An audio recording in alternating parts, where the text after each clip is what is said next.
Welcome to the second session of Restored Lives. I want to welcome you back because it's so difficult to come on a course like this. Like I said last week, I found it really hard to come to this course. So I want to say well done for making it back to the second session.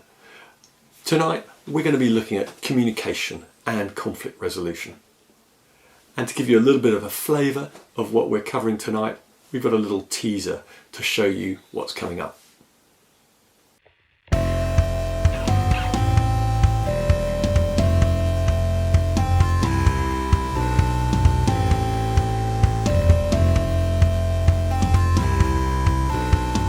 If you're going through divorce and recovery, don't try and squash down the feelings and minimise what you're going through, but just try and process it and make sure you've got as much support as you can get. Just be gentle with yourself and accept that it will take time. Going on the course Restored Lives, it was awkward actually. The first week I walked up the stairs and I walked in there and I looked at all these people who were in the middle of the divorce and I just thought, this can't be me. This can't be me. I'm not really getting divorced. I felt a huge pain. I thought the whole thing was a nightmare and I'd wake up from it. I just couldn't cope for a bit.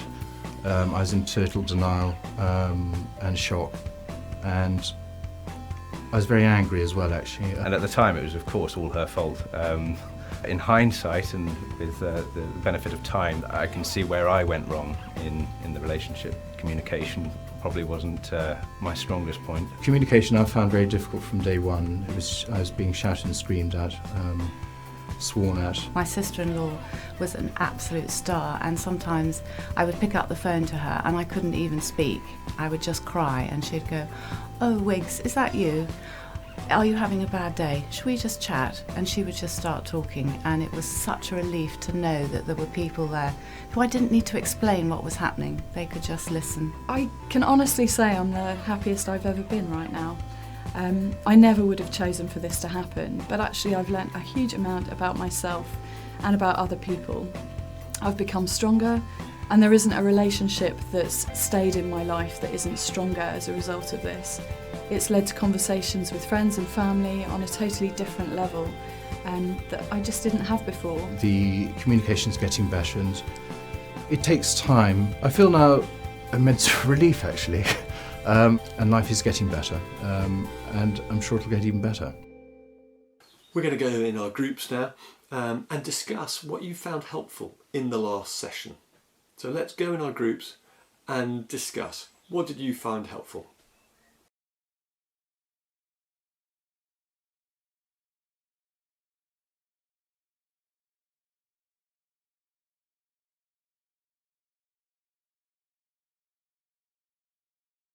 Good evening, my name is Helen Adam, and I've been working in the area of relationship breakdown between husbands and wives and couples for over 20 years now.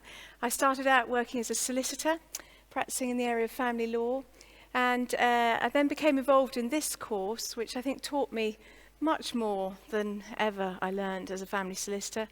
And then for the last few years I've been working as a family mediator. And so week in, week out, I'm sitting with people, helping them try and resolve their issues. And as you can imagine, it's all about communication. So that's what I do. So I'm here tonight to talk about communication. Communication is obviously, it's the lifeblood of relationships. If communication gets stuck, a relationship will get stuck. And we all need to be confident that we can communicate well, particularly during this time of separation or divorce. And that can be very hard because we're dealing with the whole range of feelings that we looked at last week. All those feelings that came out can make communication very difficult. And when our life is changing significantly, it's not easy to communicate well, particularly with the person who is now our ex. There can be many blocks to good communication: fear, stress, emotional hurt, anger, lies, depression, differences of opinion, legal proceedings, financial worries. The list can go on and on. Some of these come from our own feelings, and some of them come from our own fears, but there are others that perhaps come from the way in which our ex communicates. And tonight, our focus is going to be very much about how we communicate with our ex, as this is obviously the area that causes most stress. And for anybody here who has children, that is going to be an absolutely essential part of this journey of recovery. There may be one or two people here who have come from very extreme situations where there may have been physical or verbal abuse or dishonesty or mental addictions or other mental health issues. And in those situations, it can be very difficult to think positively about communication with the ex. But please do bear with us, because the principles we're looking at tonight relate to all our relationships. And so you can apply them in other relationships, if not with the ex. And improved communication is an empowering thing for us in this journey of separation and divorce, because as we improve our communication, not only with our ex, but with others, it will build up our own self-confidence. So hang in there, even if for you, the whole idea of communicating with your ex may be a very painful thought indeed. Now, what we're going to do is we're going to start with a role play, which is going to demonstrate how communication can very quickly spiral out of control.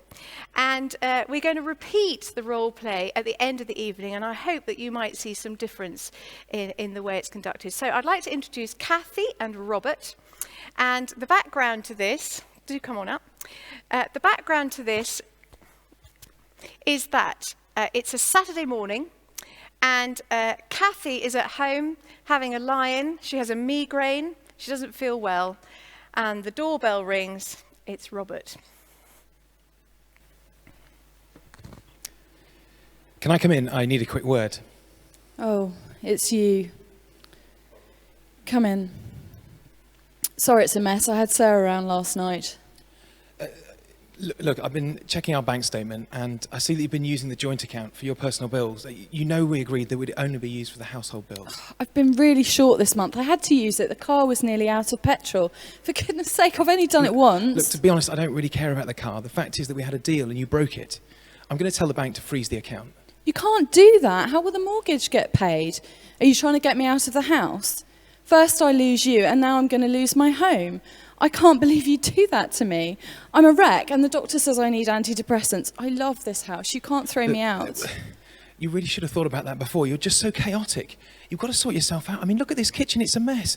I'm not having you dip in and out of the joint account because you can't organise your money better. You just can't be trusted. I can't be trusted? You've told me more lies in the last 6 months than I could have believed possible. How dare you tell me that I can't be trusted?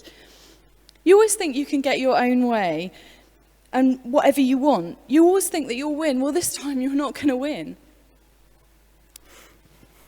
Thank you very much, Kathy and Robert. That was pretty disastrous. That started out as an issue about the joint bank account and spiraled out of control. Kathy was emotional, Robert was rude, there were unresolved previous issues that came up.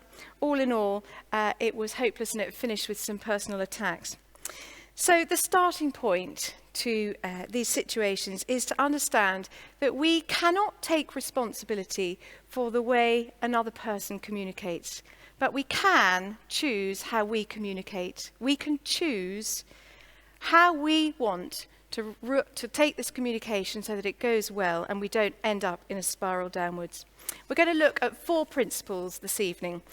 The first one is that we need to be aware of our historical patterns of communication. We all bring into a new relationship our patterns of communication that come from our family and from our upbringing. And within any long-term relationship, we develop a merged pattern of behaviour and communication. So, for example, in the role play, Robert was rather rude and condescending to Kathy. Perhaps that was an attitude and a pattern of behaviour that existed in the marriage. We don't know. But there are times when we need to take time out from all forms of communication with our ex, so that we can, in a sense, reboot the computer.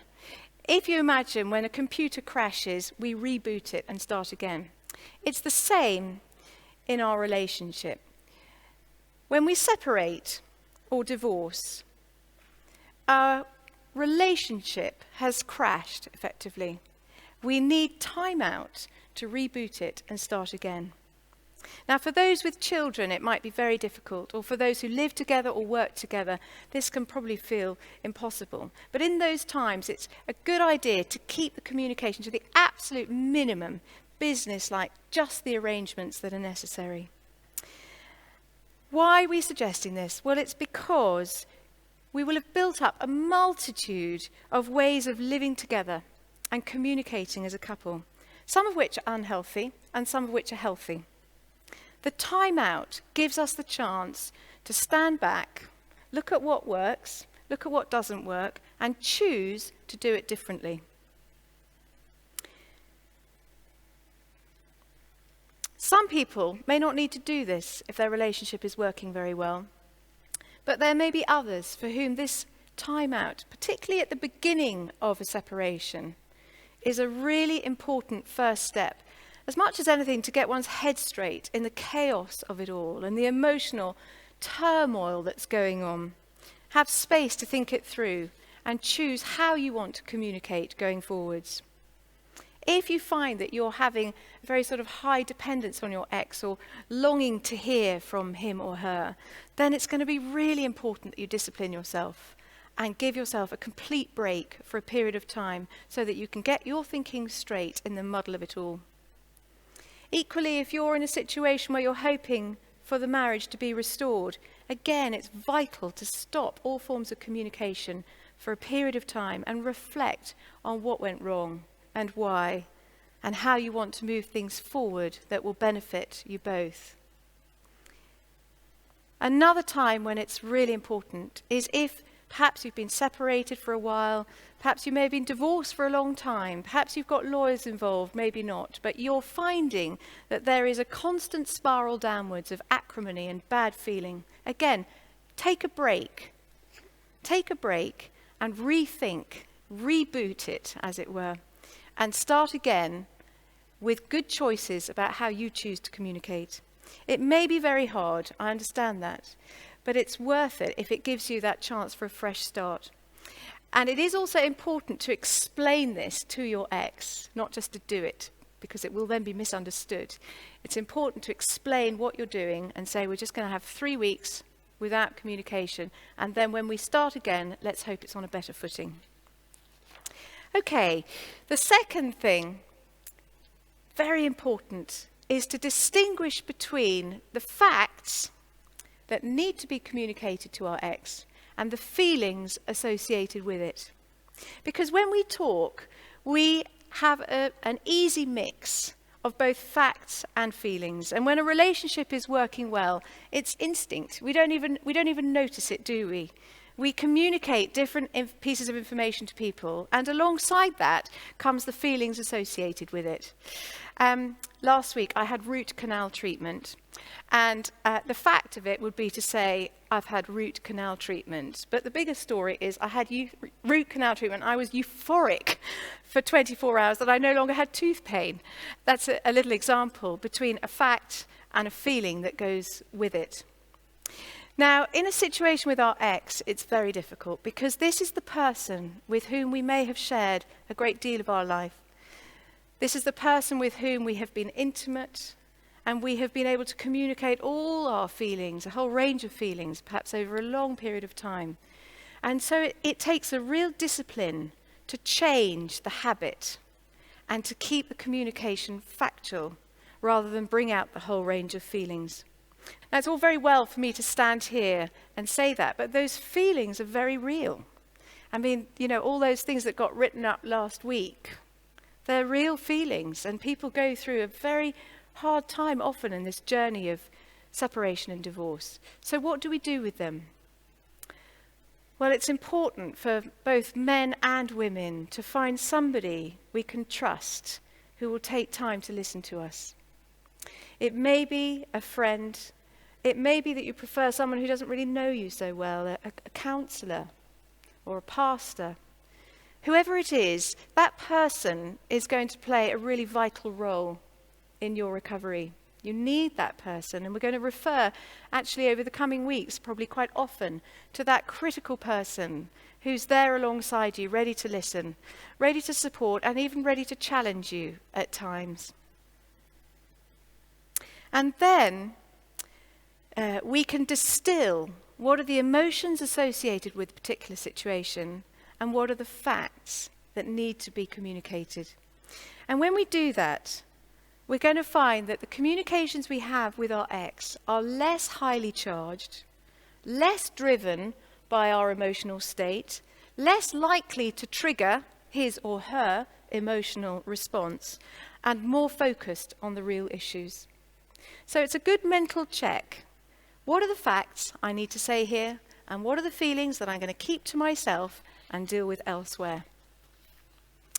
Okay, so now the third thing, moving on, and I think in a way this is possibly one of the most critical aspects of that journey of recovery, and certainly in the early days, is the importance of setting healthy boundaries. In the same way that the walls of our homes we live in provide us with physical refuge, the emotional boundaries that we place around our relationships give us emotional refuge. If our house has been burgled, we may need to take steps to put in some new security measures, and it's the same in our relationships. Now, when a relationship breaks down, the person with whom we have been very intimate now needs to be kept at a distance. Their access to us, both physical and emotional, will need to be restricted and changed. Hopefully, this won't literally involve changing the locks on the house, but we need to be able to change our emotional locks, whatever they are, to make ourselves less accessible and less vulnerable. Having a definite line in the sand about what's appropriate and what's not is called setting a boundary. In the role play we saw, Kathy was absolutely hopeless at setting a boundary. She allowed Robert into her home when she wasn't expecting him, and she said the kitchen was a mess. And he abused this privilege by being rude about her, and rude about the kitchen, and rude about her chaotic living. She needed to have some boundaries in place to protect her both physically and emotionally from his verbal insults. Now, the extent to which boundaries are going to be necessary will always depend on how well the relationship's going. And that's why it can be so important in the early days of separation. Because those are the times when we're feeling most vulnerable. Our emotional roller coaster is like this. We have good days, bad days. Everything feels very uncertain. It can feel chaotic. In fact, I think one of the things I see most at work is how this issue of separation and divorce can plunge normal, sensible, competent, able people into a kind of world of chaos, where they find it really hard to think straight and make good decisions. Now, to be able to start to get some sort of clarity of understanding about your situation and good steps for the way forward, you've got to have that sense of clear head. And we need boundaries for that to happen. So in the early days, or if the relationship is in turmoil, that's the time when you need to be very restrictive about boundaries. As things get easier, and they definitely will, and certainly if you have children, our hope is that they most certainly will, then boundaries can be relaxed as time goes on. The boundaries are there for our emotional well-being, and it's important that that is explained to the other person. The boundaries are not there to punish the other person. I had an example of this just last week. I'm mediating for a couple where they are having to carry on living in the same house for a period of time until it sells.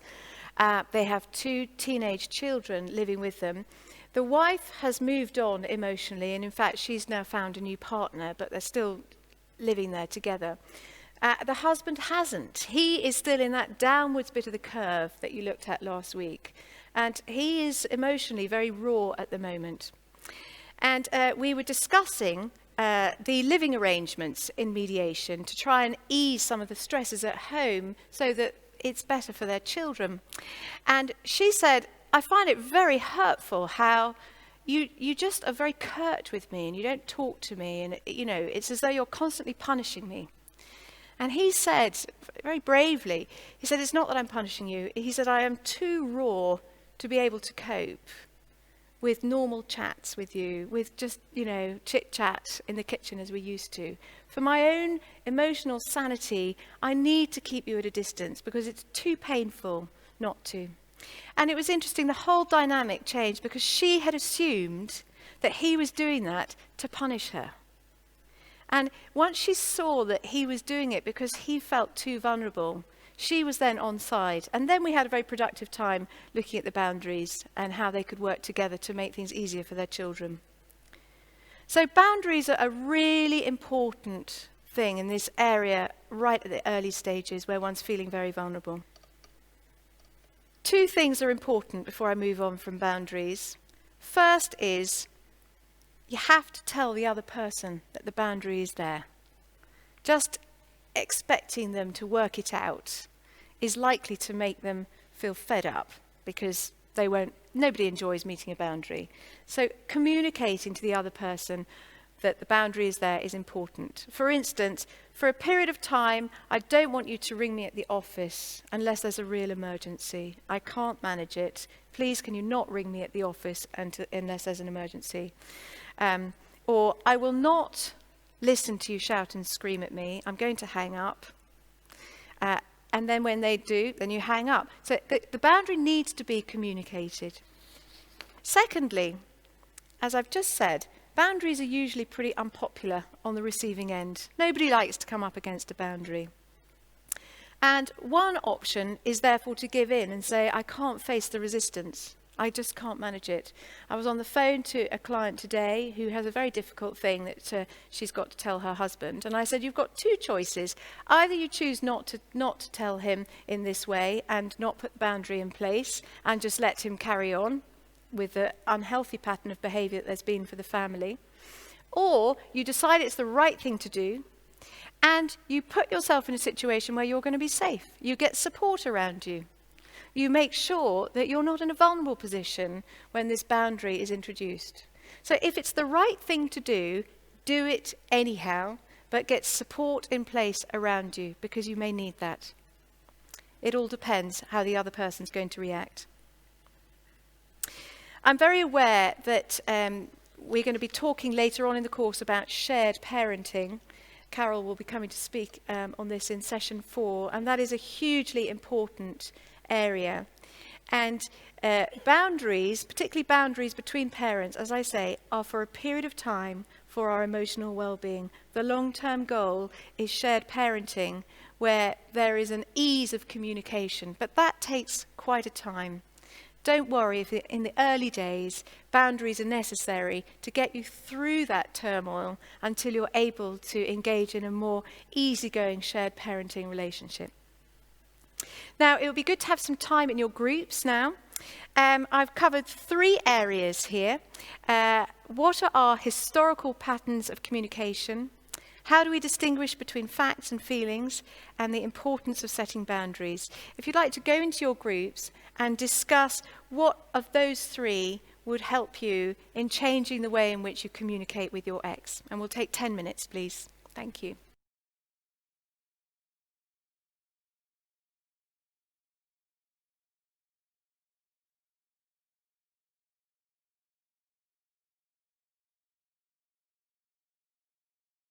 The 4th area in this whole section on communication is listening. How can we be good listeners? Stephen Covey, who is an international expert and author on the subject of communication, he said this: if I were to summarize in one sentence the single most important principle I've learned in the field of interpersonal skills, it would be this: seek first to understand and then to be understood. Many of the problems that arise in communication can be resolved by learning to listen. We saw it in the role play. Robert came in with an issue about the joint bank account, and Kathy didn't really take that in. She was off on, what am I going to do? I'm going to lose my house. She didn't really hear the issue. And if she did, it was immediately diverted into her own set of issues. So the most important thing is to understand, really understand what that person is actually saying to you. How do we learn to do that? First of all, we need to practice. It sounds a bit artificial, but we're very used in our communication to be listening to people while we're doing all sorts of other things and half our minds on something else. It's worth really taking time to listen to someone. It may be someone at work, or it may be a friend, or really give them your full attention and listen. It involves paying full attention. Eye contact, not doing anything else. But if somebody's trying to say something that is important, we need to give them full attention. And it might feel uncomfortable to maintain eye contact, but it's worth doing. Next, we need to listen without our own agenda and our own opinions. It's all too easy to interrupt or to give advice. That's something I'd be very aware of in your groups this evening, and in fact the rest of the course. As you listen to people's stories, it's tempting to say, oh, what you need to do is this, that and the other. But actually, they didn't ask for your advice. They just want to be listened to. It's important not to go off at a tangent. Oh gosh, that's the same as what happened on TV the other day. And before you know it, you're off. That's what happened in the role play with Kathy. She was off on a tangent. It's important not to refer it back to yourself. Oh, I remember when that happened to me, and I this and I that, and I. That's not why the person's telling you. And finally, don't try and intellectualize it and analyze it, and psychologists say this or that. Listening is just listening without any of that. It can then be a really helpful skill, technique, idea to reflect back what you've heard. We do this a lot in mediation, where somebody says something, we get the other person to reflect back what they've heard.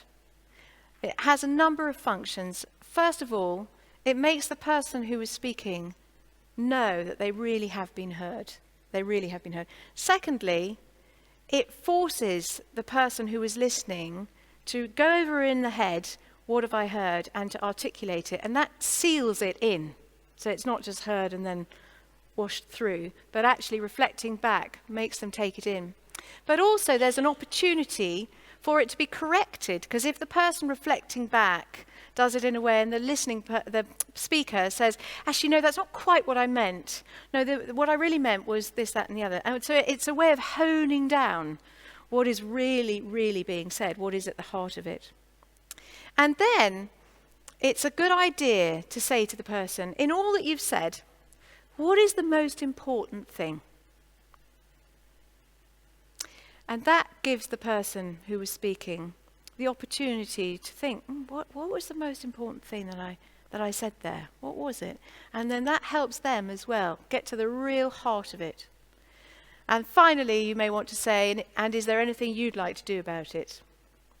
Now, we are going to have some time in a minute where you do this exercise yourselves. You're going to get into pairs, and each of you are going to take it in turns to say something for a bit, and the other's going to listen and then reflect back and then say, what was the most important thing in all of that? And then is there anything you'd like to do about it? And then you're going to swap over and the other one will have a chance.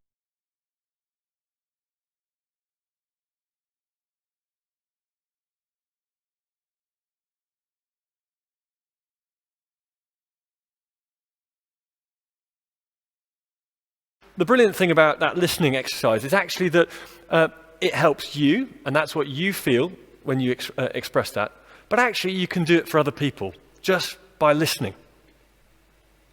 It does sometimes feel a little bit awkward, a little bit formulaic, but actually when there's a sensitive issue or something that's really important for you to work out, or someone is feeling that it's a critical issue for them, it's a really helpful tool to use.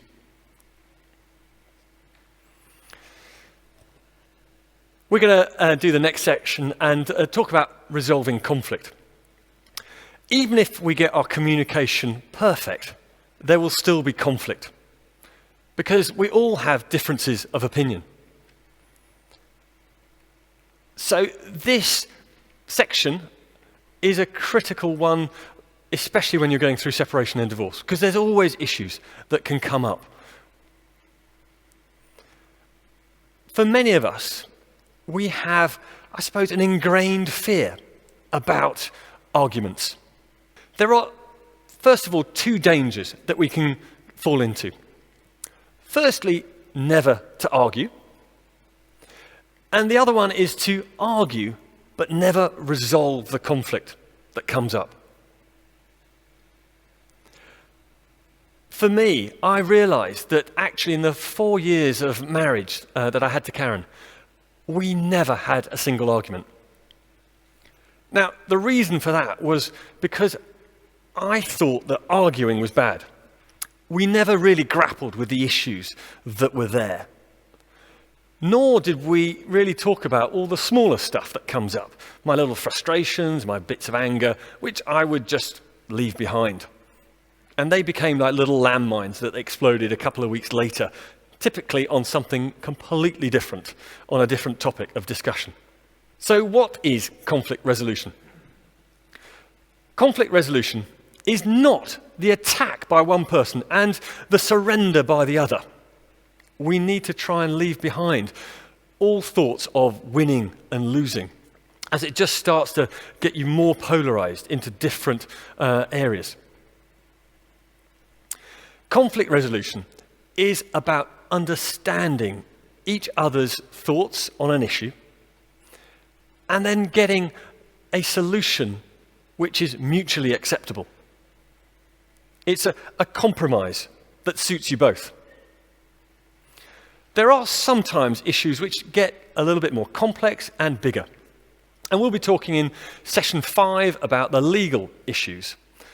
And typically and surrounding the legal issues, you'll be getting expert advice, either a mediator or a solicitor, who will help navigate you through the options that you've got in the more complicated legal situation. Now, of course, if you're actually getting on with each other, all that the legal problem is one issue that you can resolve together. And you could sit around a kitchen table and look at that issue and discuss it together and work it out. You may or may not be able to do that, but what we're looking at today is more of the general issues that don't need external support. So, the first step is it's all about our attitude. We need to choose to handle conflict in a positive way. We can choose to fight and fuel the fire, and actually we can choose to run away from it and ignore it and hide from it. The positive situation is to have a healthy regard, a healthy balance to resolving conflict.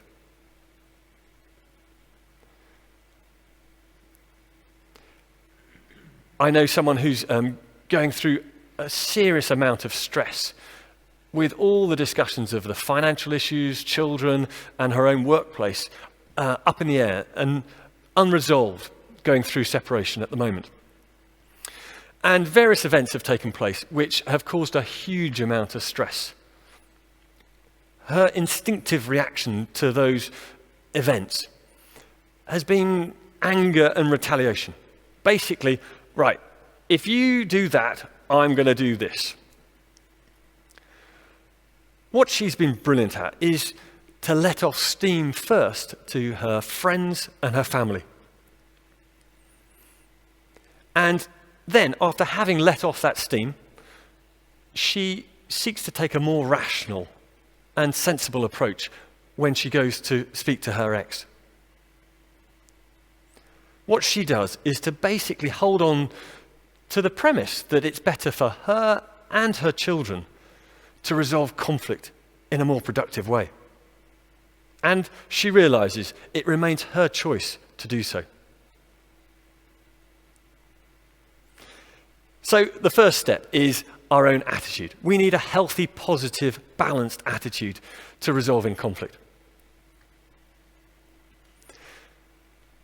The second step is to realize what is the issue that you need to resolve. What are you actually in conflict about? And here, there may be lots of issues that you're grappling with at the moment. There normally is. Lots of things that you would like to resolve. However, you can only resolve one at a time. You need to somehow prioritize them. The important and only way that you can resolve any issue is to do them one by one. I love the quote from Winston Churchill, who said this: "It's a mistake to look too far ahead. Only one link in the chain of destiny can be handled at a time." You can only tackle one issue after another. And that's the chain of destiny that you're on. Sort out one issue and then the next. Often you will feel that you have lots of issues to resolve. And if that's the case, I would really encourage you to talk through with a friend. Do the reflective listening exercise with a friend and work out, of all the number of issues that you've got, what is the most important. Find a friend who will listen and help you. Ask them, what is the most important one? Or get them to ask you what is the most important one and what you want to do about it. And then think creatively about possible solutions. So that's the second step. Focus on a single issue. The third step is to find the best time and the place to communicate. There are times when positive conflict resolution is impossible. In the role play, it was a bad time and a bad place for Kathy. However, she allowed Robert in and started a conversation then. I know of one couple who were sitting together in a school hall waiting for their son's play. And one of them talked about a contentious issue to the other person and actually asked them to try and agree to their opinion. It was disastrous. It was the wrong time and the wrong place. So we need to agree a time that suits you both. Obviously, there may be moments in your life where you just can't decide on anything. You're just too vulnerable. Your week is completely full. And if that's so, don't be forced into meeting up. Don't be forced into a situation which you're not prepared to be able to deal with. Obviously, try not to put it off endlessly so that it goes on for weeks and months and years. And then think about where the discussion should be. It could be face-to-face at home. If you've got good communications between the two of you, then maybe it is over a kitchen table. For many people, though, discussing things in the old environment, in your house, is too close to how things used to be. And often a neutral venue is much better. Maybe it's a coffee shop or outside somewhere. A neutral venue reduces the possibility of unhelpful emotions coming up. And it also helps you just to focus on the issue. Alternatively, you could talk about your issues over the phone. But if you find speaking together difficult, maybe it's just emails. I know of one couple who resolve everything they have in text messages. They say that they're short, to the point, and you can't digress onto different issues. The important thing is that you think about what helps you. Work out what's best for the both of you and try it out. If it doesn't work, you can always go back to something else.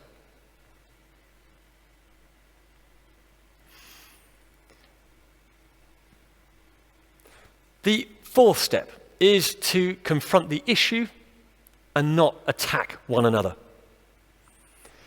Those sentences that begin, "you never" or "you always," are never wholly true. And they certainly don't help the communication between the two of you. They are aggressive and personal, and that's why they don't help conflict resolution. In the role play, Kathy ended up shouting, "You always think you can get away with it. You always think you'll win." It's not going to help resolving their conflict. It'll just get their backs up and they'll polarize their positions even more so. And I'm sure either one of them will find one situation when it wasn't true. So step 4, confront the issue rather than each other. And then finally, step 5 is to look for outside inspiration. Especially when you are getting stuck around the same issue again and again and again. It's really helpful to try and break through that cycle. And it's often helpful to get an outsider to help you. This could be a family member, a friend, maybe it's a church leader or a professional mediator. Importantly, make it clear that you want to bring someone in to help you find a mutually acceptable solution. This isn't just for you to gain support on your side, this is to help you both come to a mutual agreement. For Christians, you may want to pray. Often, when that conflict breeds conflict, we get into a negative spiral, a downward spiral. And prayer is one way of cutting through that and breaking the spiral that is happening around you. Even if you've not tried it for many years, give it a go. You'll be surprised at the results.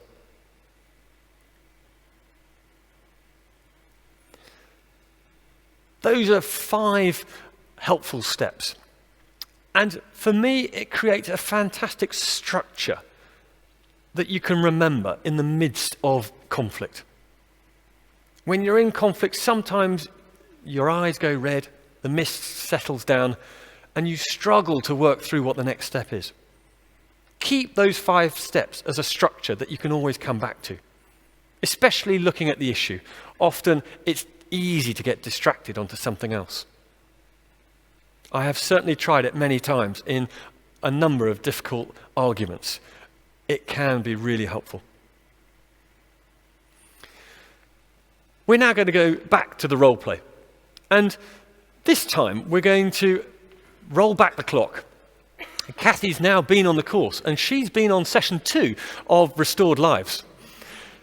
She's now looked at some of the key tools and some of the principles and she's thought it through. And we're going to see what difference it makes to their situation. The background now is that Kathy uses the joint account for her own personal expenses one day. She has a nagging doubt inside her and she realizes that she should do something about it. She listens to her feelings and she sends an email to Robert where she owns up that she's used the bank account, but also she says, "I want to talk about the finances." And she suggests that they meet up in a couple of days' time. They arrange to meet up. They're going to meet up in a coffee shop. Before she meets Robert, Kathy discusses the whole issue with a friend. And they go through various scenarios of what might happen. She imagines what Robert might say. And she's a little bit nervous, but she feels better prepared. Let's see how it goes. Thank you for coming, Robert. I wanted to talk to you about money. As you know, I use the joint account to pay for my own personal expense. I did it because I was waiting for a cheque to clear into my account, but I know it's not what we agreed. Yeah, I can't believe you did that. We had an agreement. How can I trust you if every time you need a spare bit of cash, you dip into the joint account? I'm going to tell the bank to freeze it. I understand you can't believe what I did, and I am sorry for doing it. So you're still thinking of freezing the account? Yeah, we just can't have this happening again.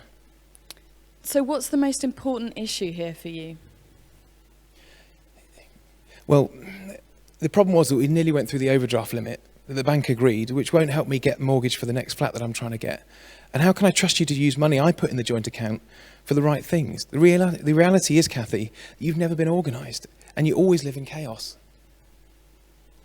Well, I don't think it'll help either of us if we get personal.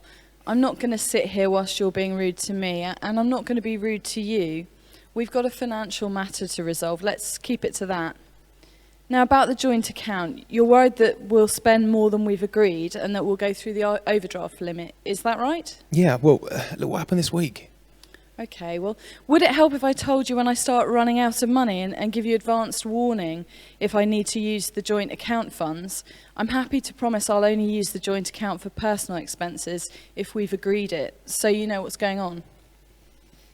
Okay, well, that would be reassuring for the time being, but I do want to get out on and sort out our money once and for all so we don't have to keep having these sorts of conversations. I agree. Why don't we ring the mediator that was recommended to us? Hopefully we can line up a meeting soon. And in the meantime, I'll promise to let you know if my own account runs dry and I need to use the joint account. You'll see that Kathy made a good balance of distinction between her facts and she didn't get into her feelings in that role play. When she was provoked, she didn't fuel the fire with more aggressive language. She put in place boundaries. When Robert was being rude, she said, I'm not going to be rude to you. We're just going to sort out the issues. She tried the reflective listening, and it worked. She got more information out of Robert that she didn't know. There was an issue with the mortgage, and that helped her understanding. She kept going back to that main issue to try and resolve that. Let's go back into our groups and talk about what would help you in your communication with your ex.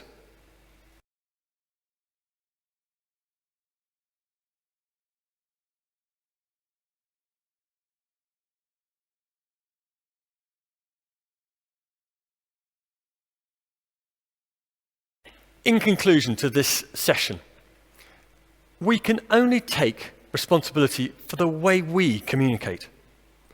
We can't change the way our ex communicates, as much as you'd like to. Learning to express ourselves and having appropriate boundaries and being able to listen to someone else is actually empowering, and it can really build up your self-confidence. These skills are vital, especially if you have children. The last stage of conflict resolution is actually the stage that we're going to spend our next session on, which is letting go.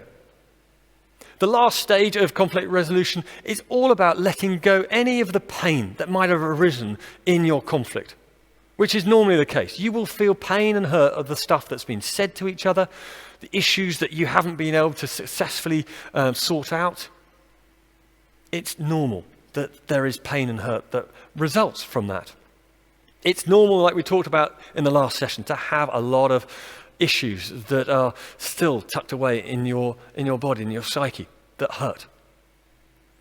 And the whole process of letting go is a critical process for getting rid of that stuff. What it also does is to enable you to communicate well in the future.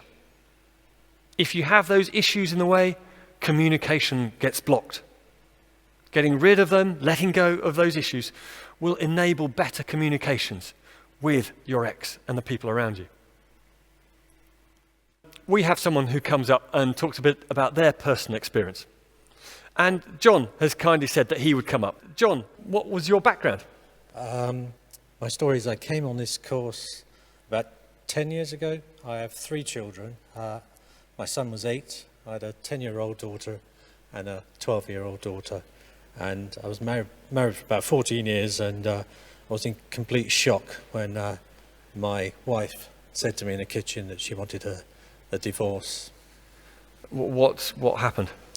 Well, really, it took a little while to find out, but initially I took a bit of advice, and it got really confrontational with a lot of arguing. I moved out the family house just to try and help things. I then found out my wife was involved in a relationship with another woman, which was quite hard because I was brought up in a traditional Catholic home.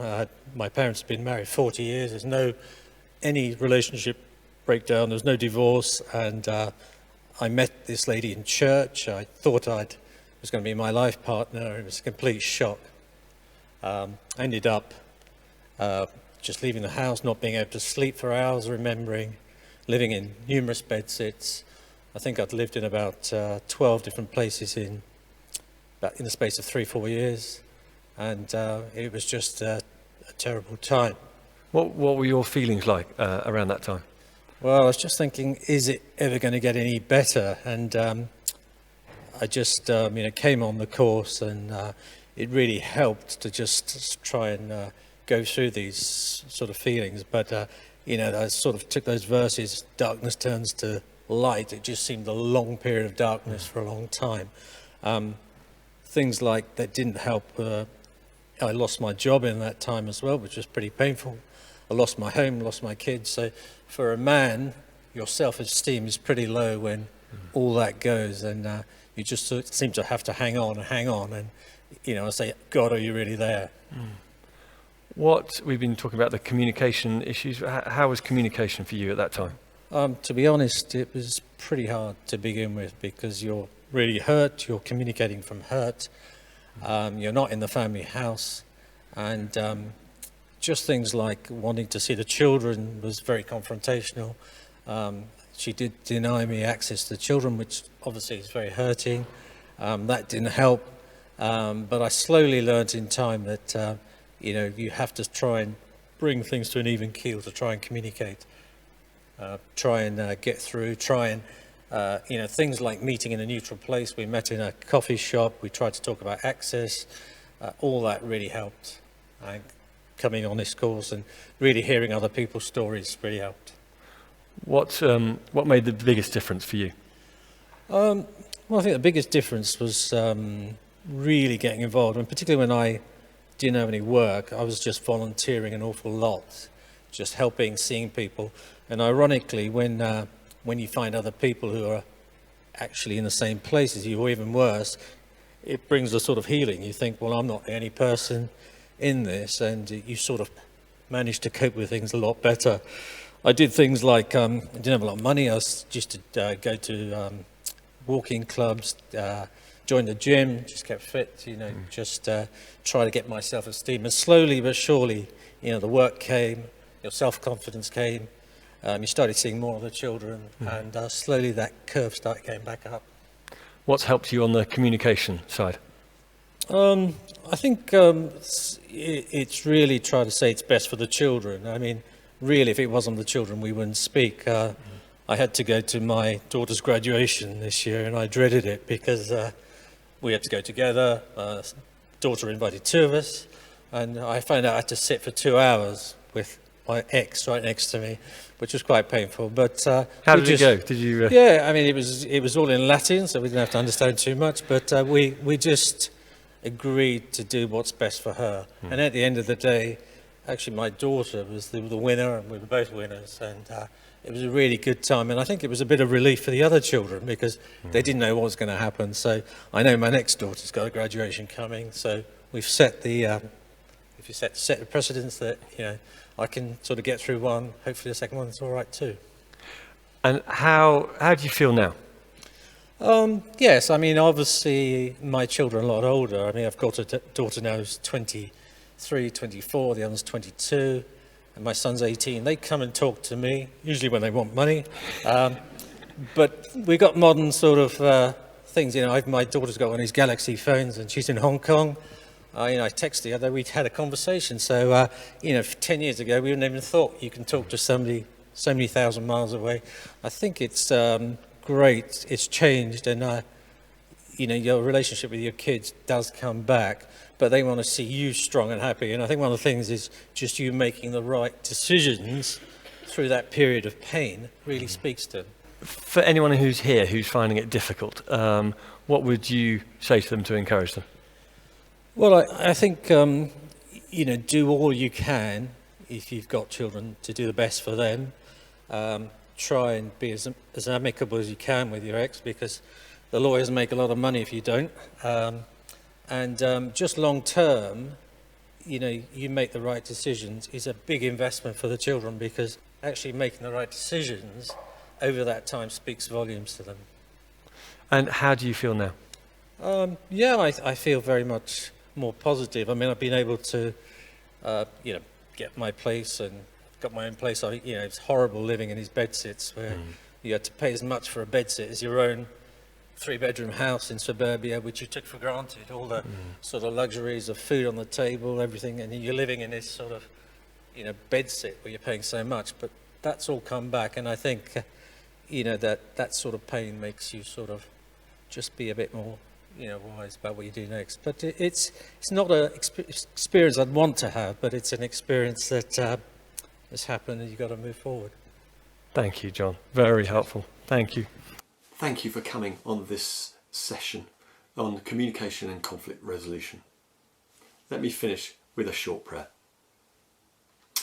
Lord, thank you that we can pour out our hearts to you, that you are always listening to us.